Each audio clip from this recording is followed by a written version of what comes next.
pretty chill dude. I am today. Well, you usually are, right? I've never heard you, like, get really flustered or upset and, like, yell and cuss or just kind of... Well, no, I shouldn't say that. I've heard a little bit of that, I think, before. Maybe offline, but... nothing real big. Yeah, behind the scenes. Yes, behind the scenes, Martin is a crazy tyrant. Madman. But we were even listening to one of your shows the other day, and, you know, you're very chill. Yeah, I put myself to sleep in my own shows. Yeah. So my guest today is Chuck Zukowski. Of course, we were out at this Devil's Tower event in Wyoming, and Chuck is a good friend of mine. So people who have been listening to the show for many, many years, which some have been with us for a long time, they know I used to have Chuck on quite a bit a long time ago, and it's been, I think, actually a few years since I've had him on. But so it's about time that we catch up. But one of the things Chuck's been doing is he's been busy with this book that came out, The 37th Parallel. Like, a lot of people have interviewed Ben Mesrick, and he is the author of the book. However, the book is about Chuck Zukowski and his sister, Debbie Ziegelmeyer, and their work investigating UFOs and the paranormal and how they feel that there's a lot of, you know, strange stuff going on along the 37th parallel.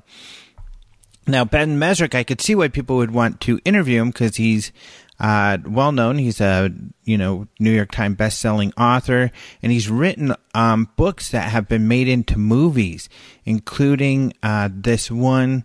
I don't know if the movie was called Straight Flush. I think it was called something else, but it was about this college kid who figured out how to, you know, do kind of like some method of winning at poker and won a bunch of money. The Social Network, and that was a movie, you know, about Facebook and the founding of Facebook. So those are the books he's written. And now this 37th Parallel, and we'll go over this with Chuck, is in the works to being made into a movie also. Really? So is this movie, did you say it was actually about Chuck and his sister? Yeah. Wow. I know. And that's like, interesting. There's some really big names involved. In fact, in the interview that we're going to listen to in a minute, he kind of dropped some bombs, some names of some of the people involved, and I don't think he shared that before. And they are some big, big names, but I don't want to tell you now because some people maybe go, "Oh, I just got the best part."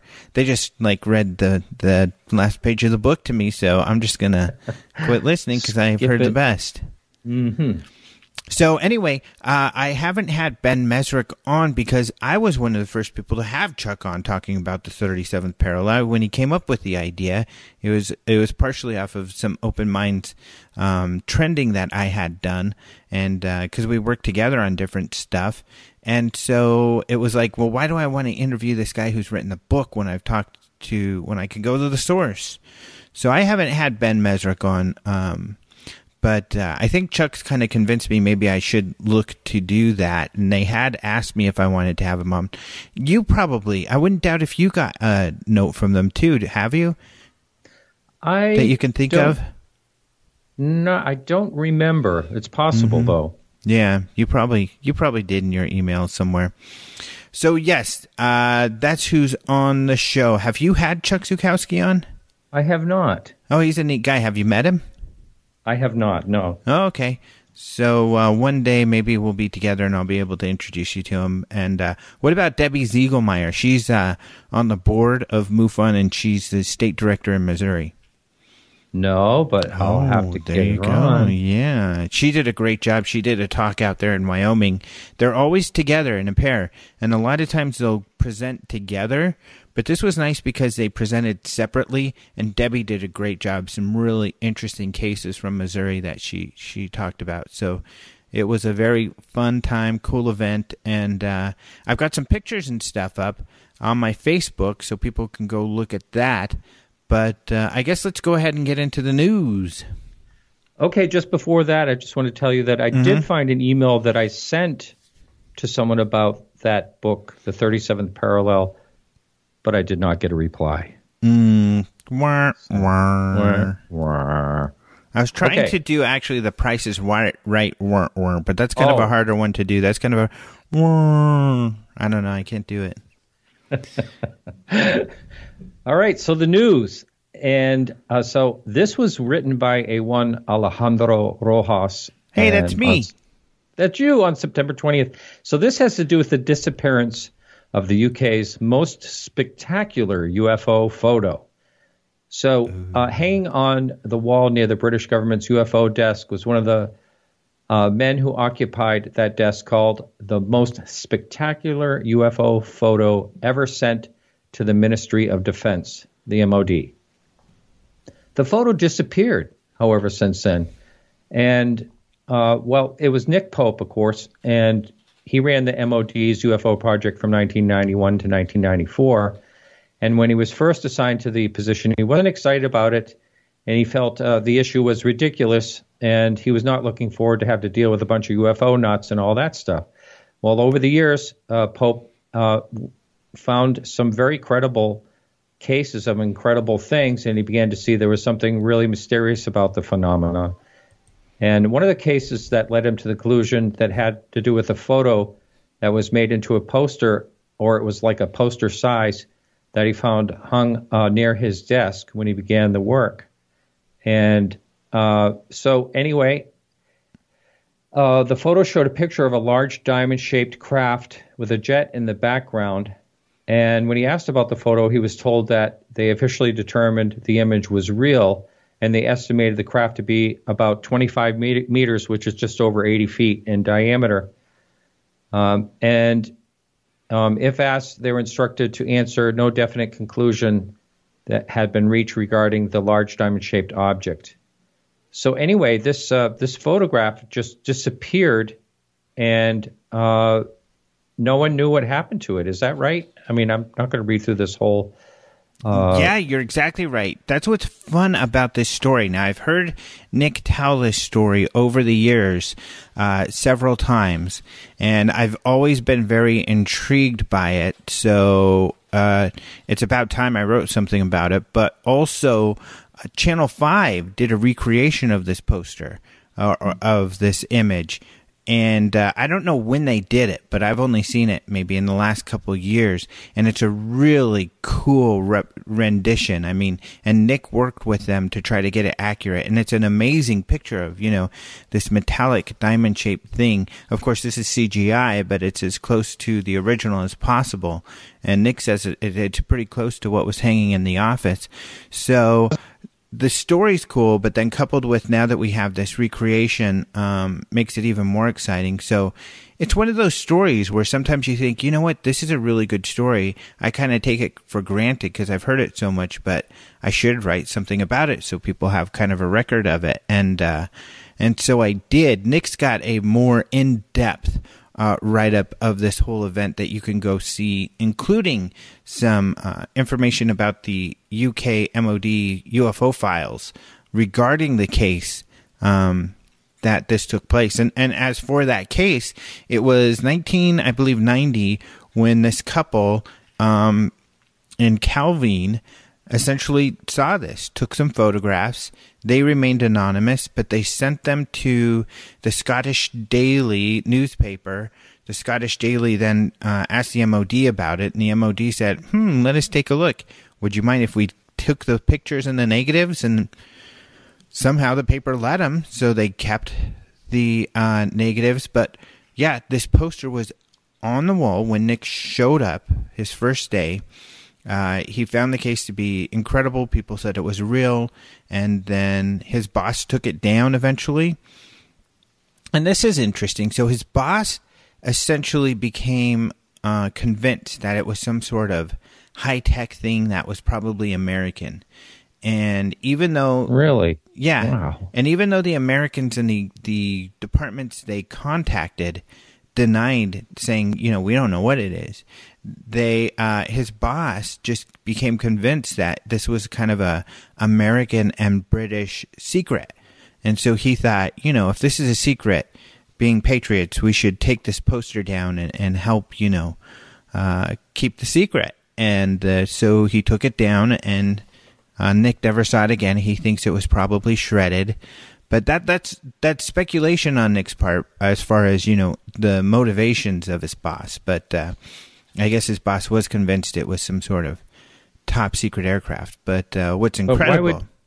Why would an American top secret project be tested in Scotland? Isn't that kind of bizarre? It is very bizarre, maybe for secrecy or something. Not only that, it's, an 80 diameter, metallic thing hovering in the sky and taking off at high speed, and that's quite a technology for 30 years ago. So yeah, it took off vertically, straight up. Yeah. So yeah, this is a big mystery. This is I think one of the great stories, UK UFO stories out there. So yeah, finally wrote something up on that. Really cool. Yeah. I got anything else? No. It does look like it has a little tail to it, though. I don't know what that part is trying to portray. And, Nick does not address that in his write-up of this story. But I would like to ask him that question because, yeah, it does have some kind of weird little tail or poof or I don't know what that is on the right end of it. And interesting to note, too, that they're not sure what the aircraft was. They think it might have been a Harrier. There were people, jets flying around at that time, military stuff. But they were not able to contact any pilot who they could be sure was the person flying the plane. And they're not sure if the pilot even noticed the UFO. And so... that's still kind of a mystery. Yeah. Well, like my guest that you've had on your show, Richard Thiem, and a number of other people have said that I'm sure you've talked to, that we only see about, 20 years. There's 20 years of secret military craft that we don't even know anything about yet. Yeah, that's what they usually say. There was a story, Area 51, a plane crashed recently, and it was very hush-hush. They announced a couple days after the incident that the pilot had died in the crash, and that's how people found out about it. But they would not say what sort of aircraft it was. They said what it wasn't, and because people ask, is it this, is it that, which are all the known craft we know about. And they were like, nope, it's none of those. So that's some sort of top secret craft. Who knows what the heck this thing was that crashed out there recently. And unfortunately, the pilot did not survive. Wow. Yeah. So another story I wrote. Is it okay to move on? Yeah. Is this an awkward moment again? Yeah. Okay. It's Martin. I'm going to blame you. No, it's both because but it's fun to be awkward. Like right, it's hip to be square type of thing. Right. So yeah, Spielberg. So Wyoming, actually a few stories came out of Wyoming. One of those that I wrote, and I put it on Huffington Post this weekend, is regarding Spielberg. So, we had Lee Spiegel on recently, and we've had him on in the past, but essentially that story he told us just a couple weeks ago, and I think he's told me before, where he met Spielberg. But I wrote that up, and I got a YouTube interview of him talking about it, and I embedded that. But I also found, at least in the Huffington Post version, and I'm going to add this to the Open Minds version, a really cool couple of minutes of Spielberg and the other actors of the movie talking about Hynek. Really? And UFOs. Yeah, it's a really cool clip, so people have to check that out. I will get that in the Open Mind story, but they can go to Huffington Post and also see it. And, of course, I've got those links out there. But the other stories that came out, The Sun, of all places, wrote some stories, one of them about Travis Walton. Of course, we're all pretty familiar with his stories, but the cool one was Mark D'Antonio. And I don't know if I've heard him tell this story a lot because I've spent a lot of time with him, but I can't remember if he's told this story on one of my podcasts. I believe he has, but I've had him on quite a bit. You've had him on, right? Yeah, he did. He told the story on my show. The Navy sub story? Right.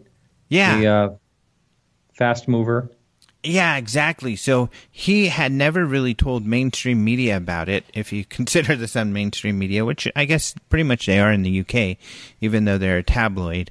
And of course, if you go there, you'll see some nudity, especially girls in their bikinis whose tops fall off, or celebrities, skinny dipping or whatever. That's one of their favorite things to write about.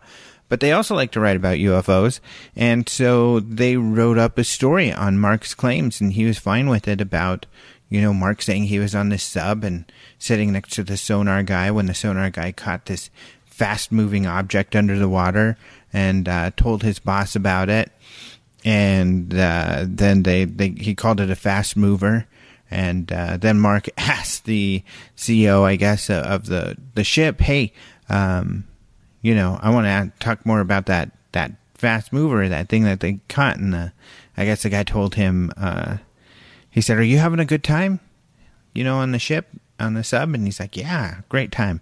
He's like, well, let's keep it this way, which was his cue to kind of shut up about the whole thing. But the reason Mark was on the sub in the first place, I mean, civilians, I think rarely get to go on subs, but he was, except for contractors, which is what he is, and he makes like models for the Navy and stuff, and so he had a top secret clearance at the time. So he says later on he asked some other officer with the military to tell him about the fast mover program, and this guy told him something like, I can't tell you about that, or something like that. So yeah, it's pretty interesting story. Yeah, and other places are picking it up, it's in the International Business Times, and it's going around, which is kind of cool because especially the International Business Times was kind of a smaller news service, but it's getting more and more popular, and especially lately, it's had some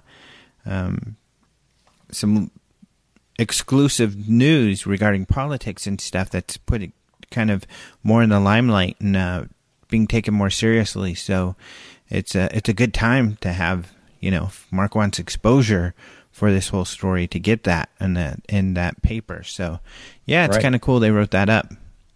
So what was your time like out at the event? It was great. It was a lot of fun. Got to meet the state director for MUFON in Wyoming. That's Richard Beckwith. He lives in, I think it's called Rock Point or Rock Spring.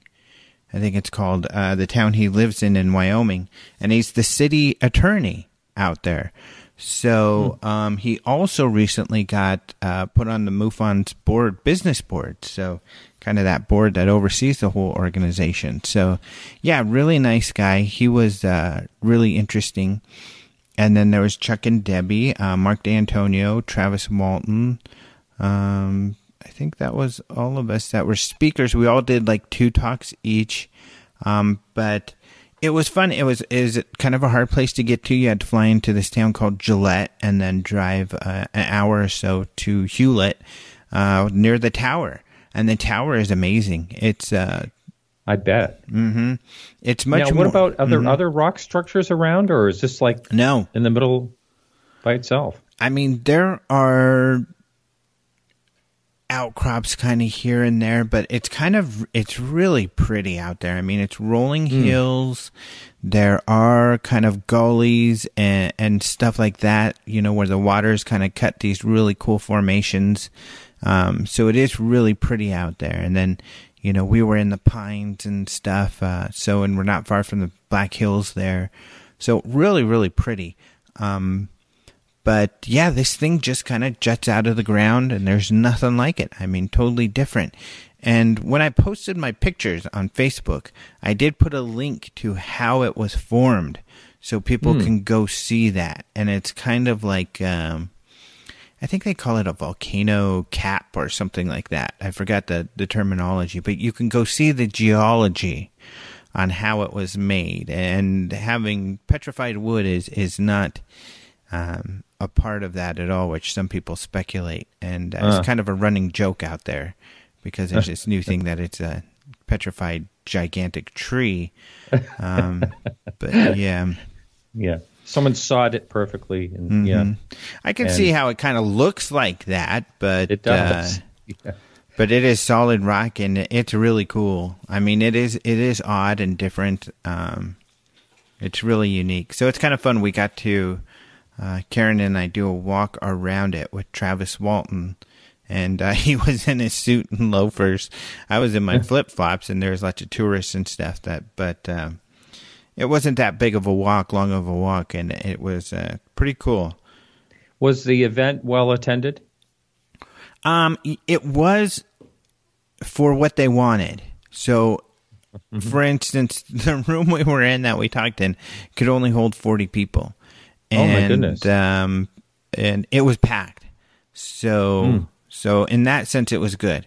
I don't know if they're going to do it again, but they'll definitely need some more space if they do. But Bob Olson, who is kind of the host, he owns the Best Western that this place, the talks were held in. And he also, there's a golf course above it, and he builds the log cabins and stuff and log homes there. So there were some nice rooms we got to stay in, and we had a view of the tower, which was really cool. But he is a great guy, great host. And then they actually created an organization for the Devil's Tower UFO Rendezvous, and that was ran by a woman called Lori Tucker. And she was also very, very nice. She's really into UFOs and stuff, and kind of was the person who kind of got this whole thing rolling, and suggested it to Bob and others to bring some people into town, and it worked. Wow. And are they planning on doing this for once a year or something? I don't like know. That? I don't know. Yeah. They may or may not. I think they've got to figure that out. They got to look at their expenses versus what they made, and that can take some time to figure out, especially when it comes to like a city event, because then they have to factor in, did the town make money, not just on taxes, but did it bring business, and did the businesses make money, and was it worth, everything they spend type of thing. Mm-hmm. The writer for The Sun who was out there is really cool, and she's writing some great stories. And so this stuff about Travis and Mark, and then is getting out there, and then, the Spielberg stuff. And I really loved using kind of the Spielberg thing and the momentum around Close Encounters to kind of also get the word out there about the United Nations and this thing that happened in the 70s, which is pretty important, I think. Now, this is probably sounds layman, but I just don't know. Did they actually film the ending of Close Encounters right there? Yeah, they did. They did film a lot of it there. So there was an actual camp, and they did film a lot of it. So, it's back and forth. There was a lot of CG and some other stuff, but yeah. Wow, cool. Cool stuff, but we better wrap it up. Thank you again for joining us for the news, Mr. Martin Chillen Willis. As always, it's my pleasure. Before we talk to our guest, we are going to do a short break. If you're listening to KGRA, you're going to hear some commercials here. Be sure to patronize these people because they keep KGRA on the air and all this great radio, so do it. Otherwise, if you're listening to the podcast, we'll have a short musical break, and then we'll be back with our guest, Chuck Zukowski. Hang tight.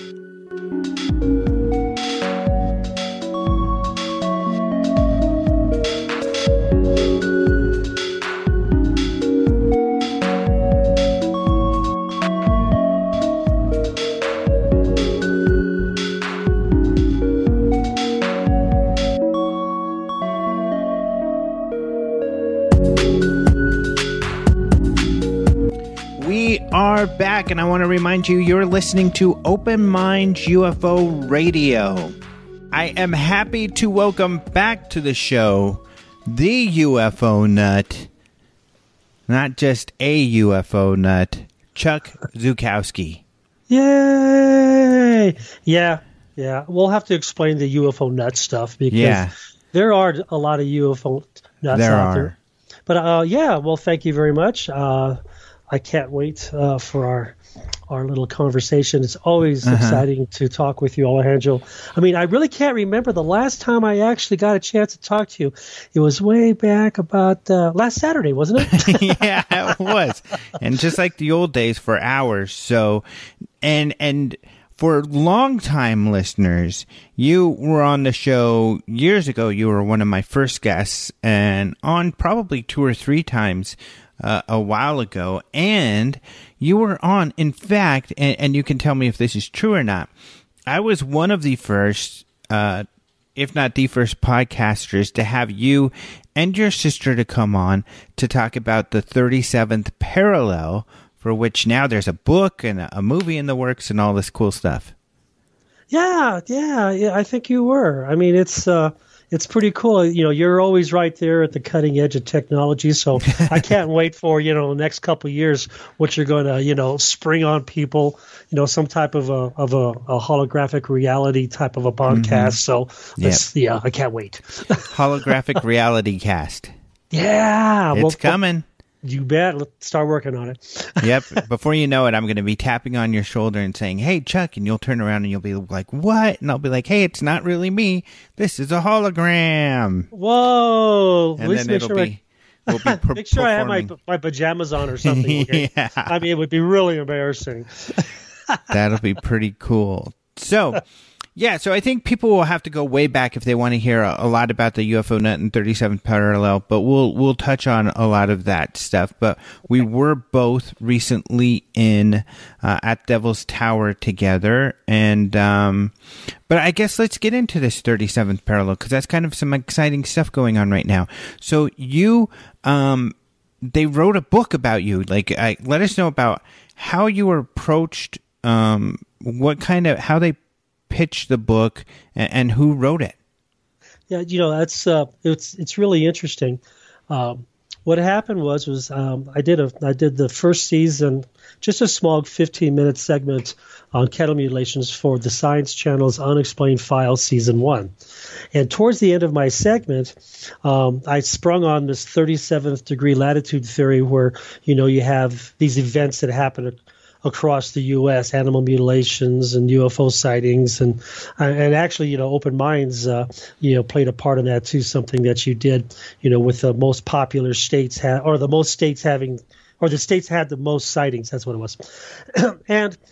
and so when it came around to season 2, they called me and said, "Hey, what's this 37th degree latitude thing? What, do you have any data to back it up?" And I go, "Huh? Do I?" So I just kind of just dumped them just tons of data on it, GPS coordinates, the whole bit. They're going, "Whoa!" They got back to me and said, "Hey, would you actually mind doing a full hour show?" And I'm going, "What? That's awesome!" Rather than a 5-minute segment that we normally usually get.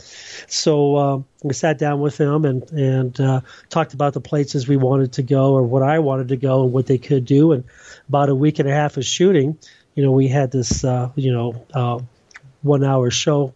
Actually, it was usually with the Unexplained Files. The one episode, 1 hour, is usually cut into 2 segments covering 2 separate topics. And so this was like one of their first times where they had the whole hour show was one topic. They're a little leery at first, but, once they realized how much was involved and where we'd be going, ending up in Area 51 and some other nifty things, they were really excited about it. So, we did that, and it aired, and I think for a while there, it was number 1. Matter of fact, it just aired not too long ago when they played it in reruns, and this was we did this a couple of years back. That's one of the few, or one of the selected episodes that they always seem to want to do a rerun on, and I always know when it's a rerun because I get tons of emails.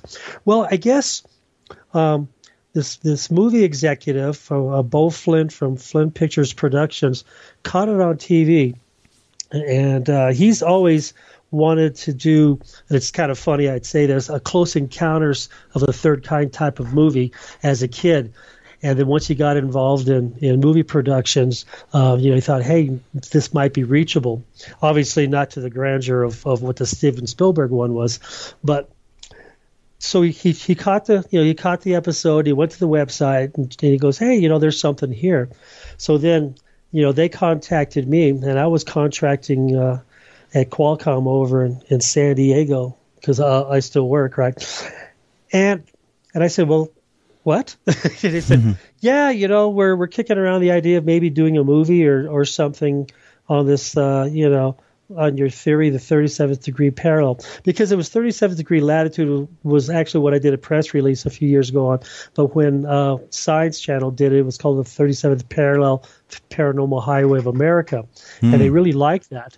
And so they said, well, what we'd like to do is we're going to commission a New York Times best-selling author, Ben Mesrick, who's already written a couple of books that went to movies. One, I think, was called The Accidental Billionaire, or about Facebook. And so that was his book. And then there was another one, I think it was called Breaking the Bank, or something about the MIT students that went to Vegas. Yeah, I want to see that movie. So he's already done a couple of, written a couple of books that went to movies. So basically they contacted him and said, hey, what we need you to do is we need you to write a pitch, for a movie / book. And we'll market or sell this pitch and see if another production company wants to pick it up and see if that's something people are interested in. So Ben Mesrick wrote this, I'm kind of looking at it right now, like a 32-page transcript on 3 acts. The first act, introduces me with, some type of sighting. The second act is kind of like, what happens in between, right? And the third act kind of is a summary of what happened. But anyway, so he writes this. And here, it's really interesting, Alejandro, because I'm working at Qualcomm, and I'm doing this while I'm working.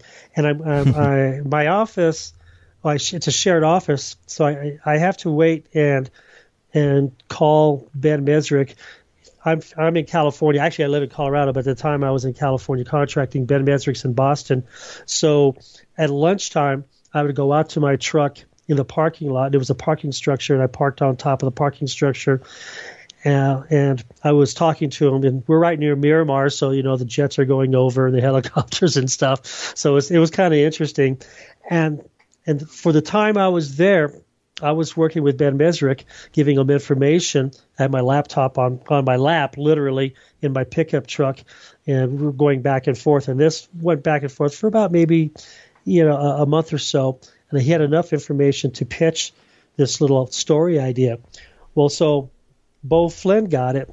Yeah, Flynn Pictures got it. They go, yeah, it's just pretty good. Okay, we're going to pitch it out there and see if another production company wants to pick it up. And you're really familiar with the movie business and TV business. If anybody out there, when you watch a movie at the movies, at the very end, you'll see Sony or Fox or Warner Brothers, whatever. But then you'll see other production companies too. So what they're doing now is, rather than one production company flipping the bill for everything, they bring in other production companies to help offset the expenses, and then other production companies may have specialties in one area where another one would have a specialty in another area. So you can kind of see this collaboration if you stay and watch the credits at after you go to the movies.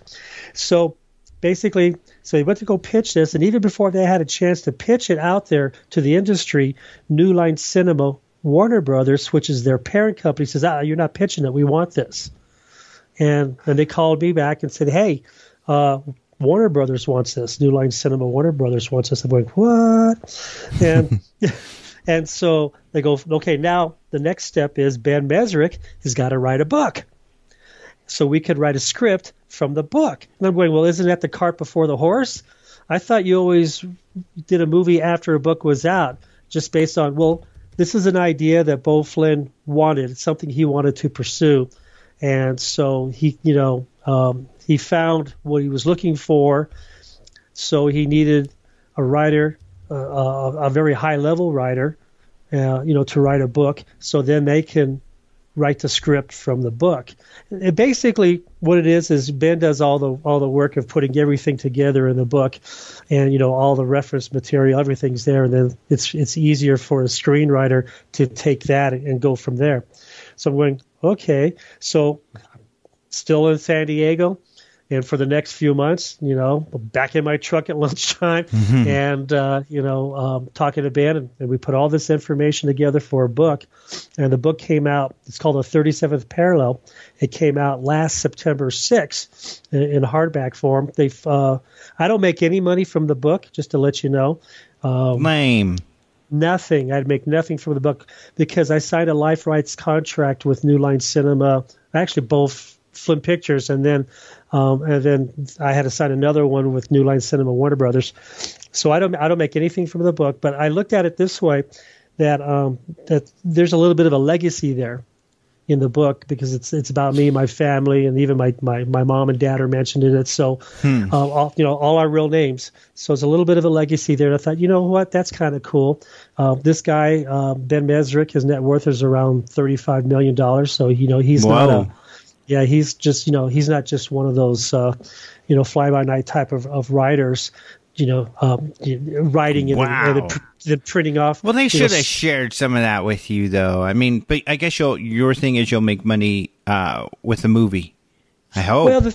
Well, the thing is, I've always loved J. Allen Hynek in this scene at the very end of Close Encounters, and when I it's, oh God, I got to tell you. So this contract, they sent me this contract for my life rights, and I'm going over it and said, okay, I got to talk to a lawyer. I'm right here in California. It's the best place, right, for entertainment lawyers. And so the deal is, if somebody picks it up, anybody, I get a $2,000 bonus. If someone big picks it up, I get a $5,000 bonus. I'm going, whoa, okay, So I start contacting attorneys in California, and they started off at $3,500 and went up. Just to look. I'm going, oh my God! If I got the $2,000 bonus, if someone picked it up, I'm out $1,000. Yeah. If I got the $5,000, I'm only making like $1,500. So, me, Alejandro. I love to do research. I like to get in there, and for about 2-3 weeks, I was on the internet. I was searching all these places, looking at movie contracts or life right contracts, seeing exactly. And basically, I turned the contract 3 separate times just on my own. I mean, I didn't have the money to do it after that, to pay somebody. And so I made sure that I was a technical advisor. I made sure that I could still do. Unfortunately, they wouldn't let me have my own TV show, but I still in the contract I'm able to do spots, do episodes on other shows and stuff, something like that, and still do the stuff that I love to do with my website and everybody else and conferences and all that. So I made sure that was very clear, and they agreed. I'm going, okay, and it's a 2-year, actually a 3-year contract. So I went ahead and, we went through and signed it. I had to go to the Chase Bank and get it notarized. I mean, I'm doing all this myself, and off we go. So, like I said, I'm not making anything from the book. But so what Ben Mesrick did is he flew me and my wife out to Boston for the book release party. God, that was really cool, and put us up at a really nice hotel out there, and we were out in Boston for about 4 or 5 days, and got to see Boston and Salem, and I love going to Salem. That was so cool. Yeah, I've always heard Boston is pretty cool. Oh, it is pretty cool. There's so much history there, as opposed to more history there than opposed to Colorado, or Arizona, because everything was right there. The Boston Tea Party, and anyway. So that's how that kind of went, and so the book came out, and the book, it was really, really interesting because it's a nonfiction book, and everything in the book, if anybody picks it up out there, of July of this year, it went to paperback. So you can find, the 37th Parallel for, a third the price that it was before. Probably find it cheaper now. Yeah, so it's funny because they had contacted me and a couple times to ask me if I wanted to interview Ben, and I thought, well, I don't know what I would ask him because I've already interviewed you and your sister Debbie Ziegelmeyer, who's your paranormal research partner, so to speak, and so it's like I just don't know what I'd ask him because I've already asked the source, you know. Yeah. Well, it's pretty cool. I mean, you still may want to talk to him because the neat thing is he was brought up in a skeptic family, and so he was a skeptic. And not that I'm tooting my own horn. If it was, it would be an Awuga horn. But it's it's just that towards after he wrote the book. And he actually talked to a couple of my animal mutilation ranchers. He interviewed them and to get some information from the source. And then he interviewed a representative from Bigelow Aerospace because Bigelow is a part of this book too. No, that's cool. Due to the Roswell piece of metal that Bigelow Aerospace, started to analyze for me. Mm-hmm. And you're getting choppy as you speak about it because you were not happy with, to put it lightly, the work they did on it. Oh yeah, exactly. We go in that later, but basically, he became a believer. It's really really interesting. He goes, "Oh my God!" Because of working with you all. That's cool. Yeah, and really, really cool. So, so the book's out there, and we got some really, really good reviews on it from actual, professional reviewers liked it. Amazon were about 3 stars because most people don't like the ending. Now, most people that pick up a book, a nonfiction book, which is based on real life scenarios, they expect to see some type of ending, but there's no ending to this book. Yeah. Because I'm still alive. Mm-hmm. At least let me pinch myself. Yeah, I'm still alive. I'm still doing investigations. We still haven't found, solid proof that aliens exist. We got all kinds of circumstantial evidence, but nothing to go. Here you go, done. Mm-hmm. And that's what people were looking for. Yeah. Other people just loved it, but some of the people, they were expecting to see an ending, and when you get to the ending of the book, it's really creative what he did. It's the first time he's ever done anything like this for an ending, but it's almost like when you pick up a piece of paper that Stanton Friedman got from the archives, where there's information there, but there's not information there, and you kind of read between the lines. He kind of did something like that.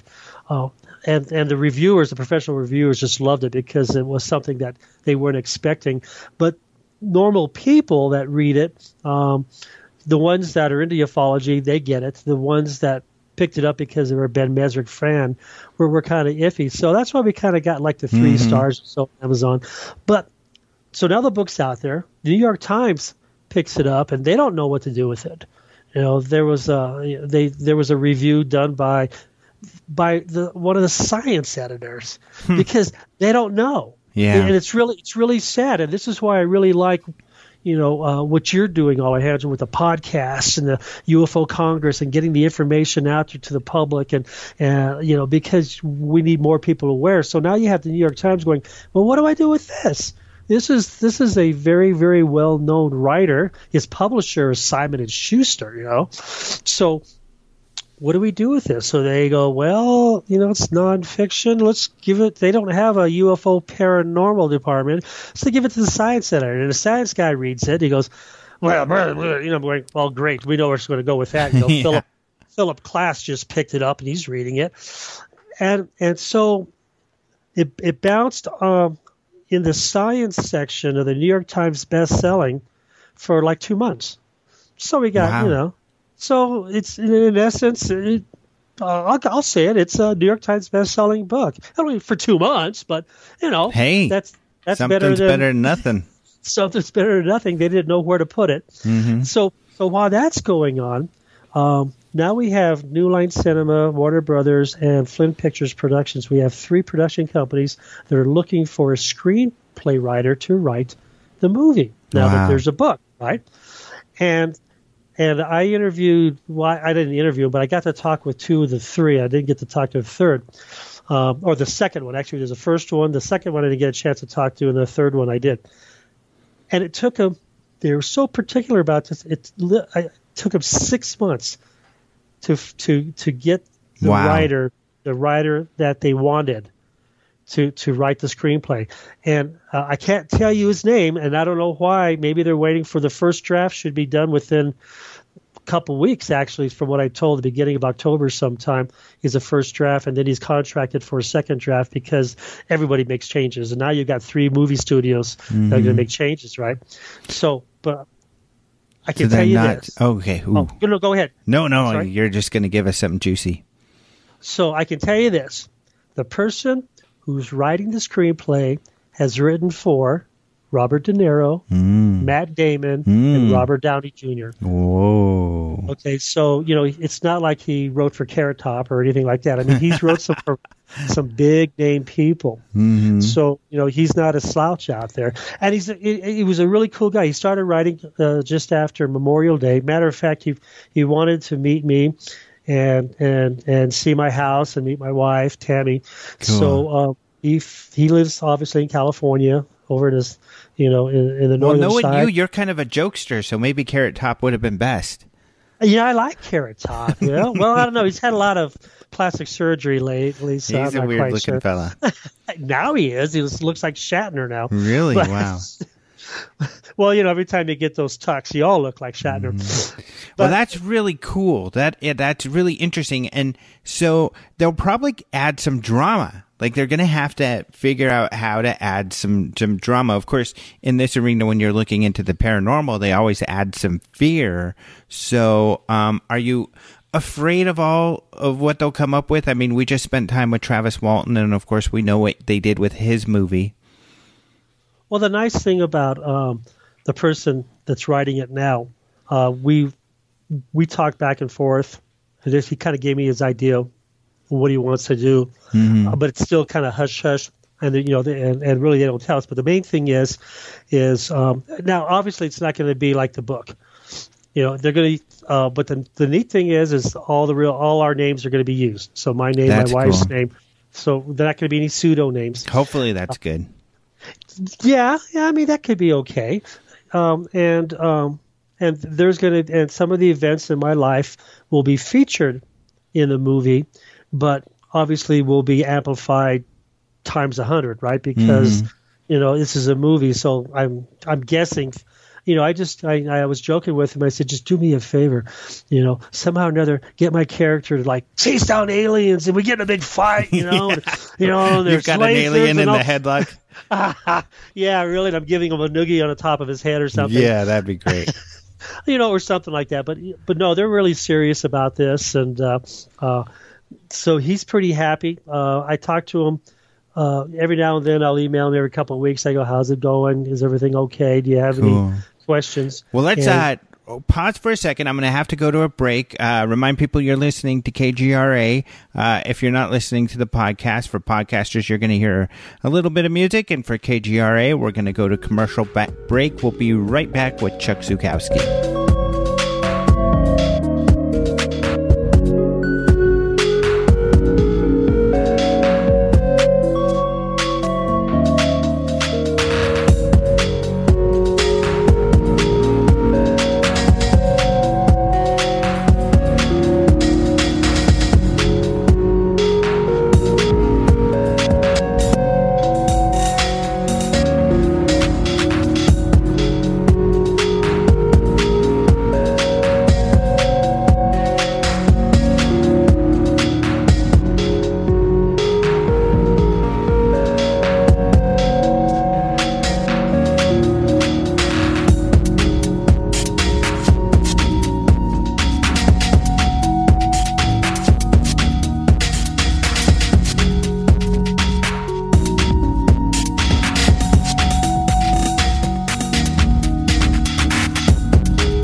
All right, we are back. You're listening to Open Mind UFO Radio. I am Alejandro Rojas, and the guy on the other side of the line is Chucky Z. That's what I like to call you sometimes.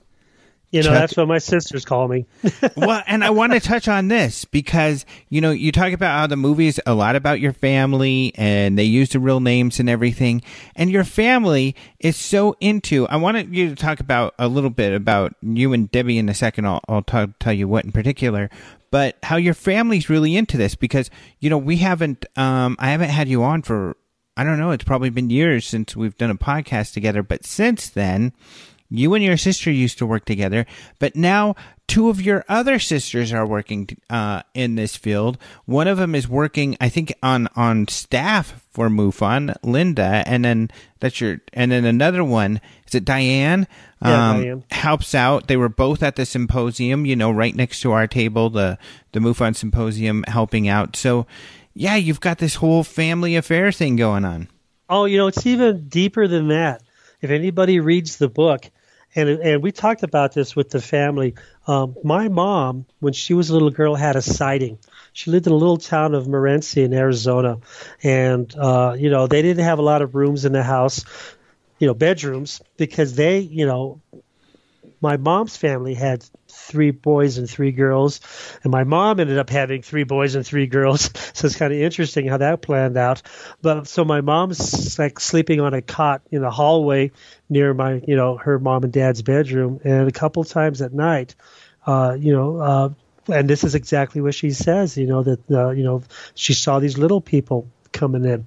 So the history of ufology started with my mom and her family, and then I interviewed my aunt a few years ago, and her sister, obviously, and she had a sighting. They were driving from San Pedro, California, to Arizona, to a little town called Safford, and you know, back in the day, there wasn't any rest areas.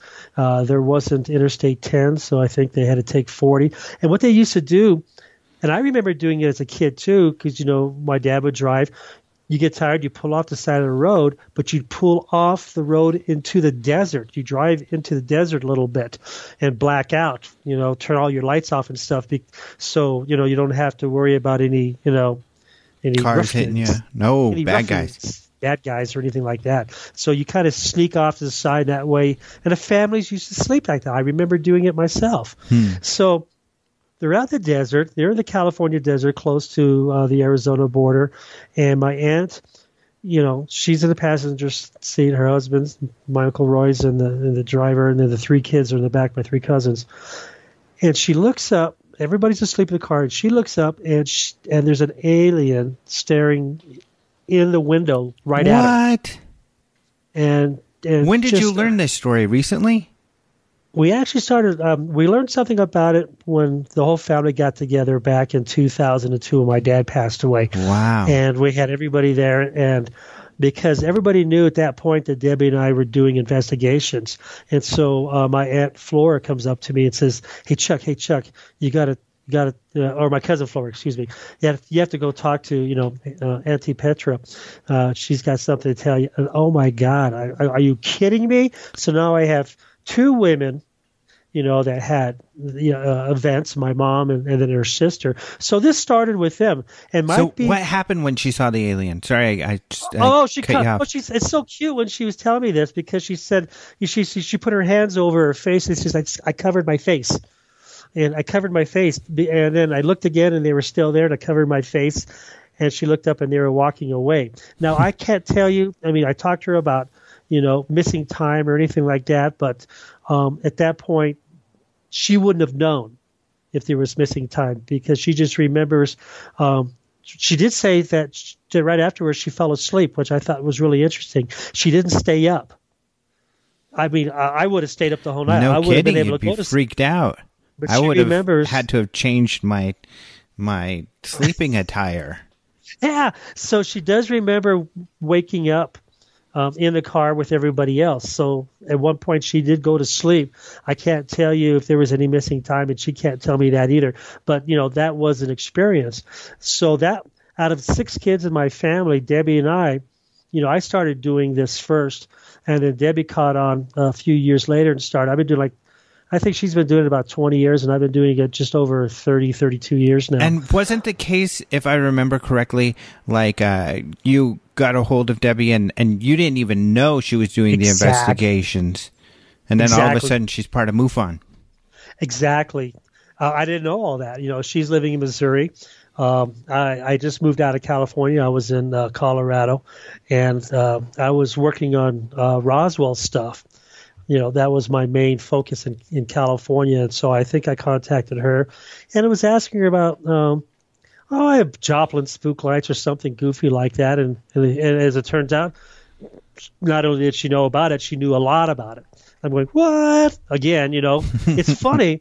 Yeah, your own sibling, and now it's different. People go, well, that's kind of crazy because blah blah blah. And I go, yeah, but we didn't have Facebook, we didn't have Twitter, we didn't have email. Mm-hmm. We really all that was coming up in the 90s, and it wasn't it wasn't as common as it is now. We still had to write letters and make phone calls, and there was no texting. Mm-hmm. It's all different now with the millennials. So we'll talk to her and say, hey, you know what? How would you like to work together with me on Roswell? And that's where we really started working on Roswell together, and which was really good idea too, because I hate to say this, but what's the nice way of saying I farmed out my sister to help? Let's just call it what it is. You pimped her out. I pimped her out. I pimped her out. I mean, no sex involved, obviously, but I pimped her out with to Walter Hott. Used her as bait. And as bait for Walter Hott and Glenn Dennis, the guys over at the museum. They've already. I've been there for a few years. If anybody picks up the book, you'll see a picture of me and my 3 kids, and you barely see my wife. But you'll see we're standing in front of a motorhome. And so back in the day, I would take the motorhome and we go on vacation by way of Roswell or by way of Aztec or by way of Taos and all these other places. But so I'm sure it's worked the other way too, because even doing real estate or doing this sort of thing, it works with my girlfriend and I. Some people tend to gravitate towards the man or the woman, and open up to one and not both. So I'm sure some of your witnesses who are female kind of liked opening up to you more than your sister. Absolutely. And sometimes I come across a little strong sometimes. and you do know that. So, and Debbie's not different. We have 2 different personalities. I'm a little, she's a little bit country. I'm a lot of bit rock and roll. That's kind of usually how we do it. And so it's really easy. She got us, in to Glenn Dennis's office and we chatted and ultimately we got a hold of GPS coordinates to to where the debris site is, and GPS coordinates to the Jim Ragsdale side, and off we went. Right after we got the coordinates, it was the next day. We were in my Jeep and off we went. I mean, it was that quick, and it's been that way ever since. So it's a lot of fun. Now, my other 2 sisters, my sister Linda's the oldest, sister Diane is the third, so Debbie's in between the 2. She's the second. Then it's me, and then I have a brother, Andy, and then a brother, Ron. And I think what happened is because as siblings go, my sister and I were getting a lot of attention in ufology, and the other 2 sisters going, well, we want some, we want to know what's going on too. Well, you better be careful because they might listen to this. Linda is on my Facebook a lot, and from what I understand, at least when you're younger, she's not afraid to. Oh God, she still isn't. I'm afraid of her. Smack you around a little if she's got to. Now, I love my sisters, all 3 of them. So I think what happened with Linda and Diane, Linda was the first. She likes to get involved, and it's, she saw Debbie and I were doing the UFO stuff, and she was intrigued with it. So she got involved, and one thing led to another, and she's working for MUFON. And then I think Diane was already sort of getting involved because at that point what was happening was, Debbie would go to the MUFON symposiums in California, and when she was there, or the meetings, and when she was there, she would visit, the family, and so that kind of sparked her interest, and they got more and more involved in that, and I think that's what happens. I always like to think that there's a little bit of jealousy there because they wanted to be with with their brother. Well, it was funny because in Roswell, you were like, "Oh no, my sisters are here," because just this last year we were all speaking for the paper, and Linda was like, "Oh, he's just worried I'm going to boss him around," and you were like, "Yep, exactly."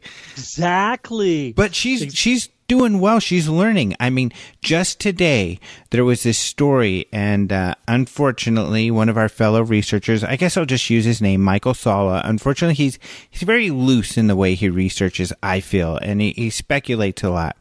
And recently, he's posted these pictures of what to me clearly look like balloons, and said, "Oh, these are evidence that the Air Force is working with aliens," because these sightings, quote unquote, were over McGill Air Force Base. And so McGill made fun of this comment that he was making, and one of the local papers wrote about it. And your sister looked at the images, and one of them, she said, "That looks like a solar balloon," because there's these big, you're probably familiar, but these big long balloons that sometimes that you fill up with air, and actually the heat from the sun heats them up and they float, and that's why they're called solar balloons, and they often get mistaken for UFOs. And she's exactly right. I think she's exactly right. And I was like, wow, Linda's, getting to know her stuff. She is getting to it, and it's really cool to see that too, because I can have conversations with all three of my sisters. Debbie obviously is the expert, but we can all sit down together, and we did at Roswell. We would have drinks afterwards, and we talked UFO stuff, and it was so cool that I could talk UFO stuff with my three sisters, and they all knew. And they could all relate, and they can always, and not only that, but they could add stuff too, which was even more, cool, rather than just sitting there going, Well, it is cool too, because Linda, she's in California working with headquarters of MUFON. Debbie is on the board, the business board, and she's a state director in Missouri. And then there's you, work in the field in Roswell and Colorado, and then working with Benin on your book and everything. So you all have these different areas you live in. And I think Diane's out here in Arizona, right? No, she's in California also. Oh, okay. Yeah. So you're all in these different areas, so you all are seeing different things and can share all this stuff. Yeah. Oh, I'm also director of animal mutilation investigations for MUFON too. Oh, I forgot. Now, Debbie wrote me into that one, but it's okay. I'm more of a consultant. Cattle mutilation investigations or cattle mutilations are probably one of the scariest investigations that I ever do or I've ever done. Well, yeah, you obviously know that, and knowing it firsthand, you know that when you walk in on an animal, you really don't know how it died. You really, really don't. I mean, there's always that thought behind that it could be a virus, and now now you're going to be infected with the virus or something else, right? Or some type of bacteria or something we don't know about, and then just natural stuff. Okay, now you pull out all the side, you go, okay, here this animal died, but now we don't know how it died because it died by an unknown entity. So how did they kill it? Now you got to worry about that too. So one of the things that, and even today when I talk to people, I always say, as a director of animal mutilation investigations for MUFON, when I talk to anybody, goes, oh, I want to do that. Oh, that sounds like a lot of fun. I'm going, no. It's just not as fun as going out looking for lights. This is, there's a lot of pre-training, a lot of research, a lot of prep work first before you do your first one, or you'll just muck it up, or you'll muck yourself up, or something, or you'll make a fool of yourself to the rancher, and that'll be it. Because animal mutilation, it's really cool. And really, it's any type of it's all different types of UFO investigations, especially craft sightings. You really have to earn the respect of the witness. You really do. And we don't get a lot of the good stuff. They don't get called in. It's word of mouth.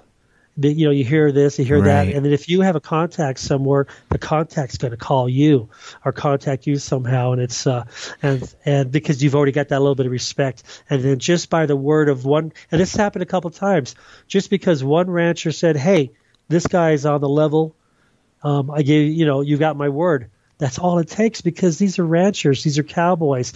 They don't need sign on the dotted line. They say, hey, a handshake and you're good to go. It's really, really cool. One of my most favorite types of investigations, because you're working with rural America. You're right out there, and who knew I'd be sitting there walking through cattle ranches and walking through the herd. And of course, avoiding the bulls. But, I was a city boy. Yeah. Well, that's what was fun, because, of course, we did that early one together. And I learned very quickly, because of that smell, I didn't want to do this anymore. I mean, it was hard to be by the animal. But like you said, working with the ranchers was incredible, because, you got to get really the sense of wonder that they had, and they got to share their experience, and how, they see dead animals all the time, but when they're really scratching their head, and then the neighbors are coming by and saying, "Hey, what are you guys doing out here?" And, we're explaining, and they're saying, "Oh, we've got these two weirdos out here who want to look at my dead cow." But, but they're saying, and they're explaining that, yeah, we don't know how the hell that thing's is dead either, because there are other ranchers who also experience this. So it's that's crazy. the best part. Yeah, 2016, I northwestern part of Colorado. In July, we had an animal mutilation. In Nevada, in August, we had two of them in the same ranch, 25th and 31st. In September of 28th, we had 4 in Wisconsin. That's just the ones that I dealt with. And for every one that I hear about, usually the rancher tells us about other things. The Wisconsin one, lights were seen, and the Nevada one, lights were seen. Lights were seen in the Nevada one a year before, and then a week afterwards. In the Wisconsin one, where I got to work on 2 of the 4, and that's why I say possibly 4, because the other 2 kind of mimicked mimicked the first 2. But lights were seen in that area a week afterwards. And then this year, we've had, as far as I know, it's been kind of slow for animal mutilations. We had an animal mutilation in Arizona, near Mobile, Arizona. And other than that, it's been some Bigfoot sightings and ghost investigations and stuff like that. Cool. So this isn't something that's going away. It's still out there, and God, it's so exciting too when you have to deal with it. Oh, I got to tell you real quick. I know we're probably we're almost out of time. Real quick, the cattle mutilation. In Wisconsin, the first mutilation, the lady called the company to pick up the carcass to move it, to get it out, and she went out the next day, and the animal was gone, and they go, cool. And so she called them up, because I said, okay, where'd you take it? Because I want to call them, and I want them to see if they've ever seen an animal like that dead that had all these strange cuts. She calls them up, and they said, no, we didn't pick up the animal, because when the driver went by and saw what the animal looked like, it looked biological. Like maybe there was biological cuts and stuff, and they thought, they deemed it as a hazard, so they didn't pick it up. Yet somebody picked up that animal. Wow. And took it. Yeah. That's really weird. So that's a good one. So when is a movie? When do you think the movie might be coming out? Well, obviously, we need the screenplay first. So, once we get the screenplay out, they've already have a couple of actors that have been following this now for about a year. A couple of actors for you?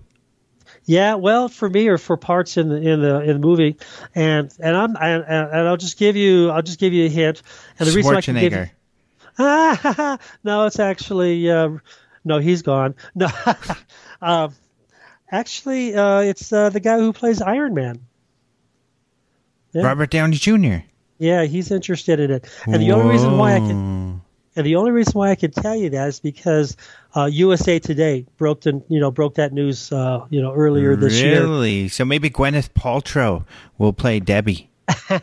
Well, I don't know. I basically, he's just interested from But it's just like you get some actors that are just interested in the roles, and it's just, from what I hear, is like, they've contacted the studio and say, yeah, it's kind of cool concept. Let us know when, you get a screenplay, and we'll grab the screenplay and look at it, or whatever.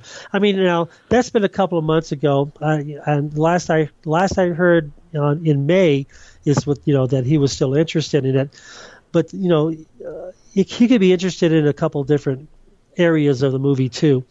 But it's kind of cool to have some big names. Very cool. Some big names. Well, you'll have to stay in touch, we'll have to have you on and get some updates, and have you back in a not too distant future, and hopefully we'll see each other again soon. It's always fun hanging out, and what we've been working together for probably, has it been maybe 15 years, you think? Yeah, little buddy's still popping up out there. I go back and check it. Every time I'm over there, I stop and talk to the people. One of our sightings, we worked in South Park. Yeah, in South Park, yeah. One of your favorite shows, too. Yeah, because it has aliens. Yay! All right. Well, thanks for being on the show again, and it's always good talking to you, and really excited. Congratulations. Hey, well, thank you very much. And for your listeners out there, if you have any questions, go to ufonut.com and just email me. It's one of those things that I was called at the very beginning. They called me nuts, so I just decided to roll with it and make a web page, and just go there, and I'll answer any questions. All right. Thanks. Hey, thanks a lot, Alejandro. All right. Thank you so much to Chucky Z for being on the show, the original UFO Nut, or at least the UFO Nut. Yep, you can visit him at ufonut.com. And it's kind of helpful for the rest of us, because if someone says, man, you're just nothing but a UFO nut, you could be like, no, I'm not UFO Nut. Chuck is the UFO Nut. So thank you for that service you provide us, Charles. Anyway, Chuck is a great guy. It's great to be able to catch up with him. We'll have Debbie Ziegelmeyer on in the not-too-distant future. She had some great stuff to say at Devil's Tower, some really interesting cases that she covered. So, a wonderful family, the Zukowskis. So, if you see them online, they're on my Facebook periodically. Say hi. There's a number of them out there, as we discussed. So, also look out for the book. It is called 37th Parallel, and written by Ben Mesrick. So you can find that at your local bookstore. Really interesting stuff. We'll have to watch out for the movie. How cool would that be if Robert Downey Jr. is playing him?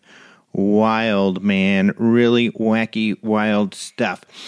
Otherwise, the UFO Congress, we have a bunch of new people listed, so you've got to check that out. Really, really cool stuff that I think you're going to love. Also, we have Michael Carter, by the way, someone we've had on quite a bit. It's a lot of fun. He's going to be speaking, but many others, so you'll have to check that out. It's updated on a regular basis. There's only a week left to get the super early bird discount. That is the cheapest you'll be able to get tickets at the entire year. So go online, go to ufocongress.com right now and go get tickets. Otherwise, we have a lot of really cool stories at openminds.tv right now on Spielberg, on Nick Popen, and the UK's most incredible UFO photo. Ooh, really good stuff. And then I wrote one today on Mark D'Antonio. We talked about that earlier in the show. So everything that Martin and I talked about, you can find at openminds.tv. Be sure to patronize also Martin's show, UFO Podcast. Thank you, Martin, for being on the show. And at ufocongress.tv or openminds.tv, you can watch the videos on demand. Now you can watch videos for free. So tons, hundreds, literally over 100 UFO lectures from some people you'll never ever see again because they've either passed or they just don't do UFO lectures. So you'll be able to check that out at ufocongress.com as well. I also want to thank the people who do the music. So Caleb Hanks with the opening and close music, and Systematics. What a cool name. They do that bumper music, and I've played their music before. Really, really cool stuff. Systematics is what they're called. So thank you to those who have donated music. Otherwise, I want to thank, of course, the most important people of all, the listeners. That is you. Thank you so much for joining me every week. And guess what? We're going to have a show next week, too. So I know we had to miss a show because I was at the Devil's Tower. But, lots of really cool stuff resulted from that. So please, please forgive me. that is it for this week. We'll talk to you soon. Until next time, adios, muchachos.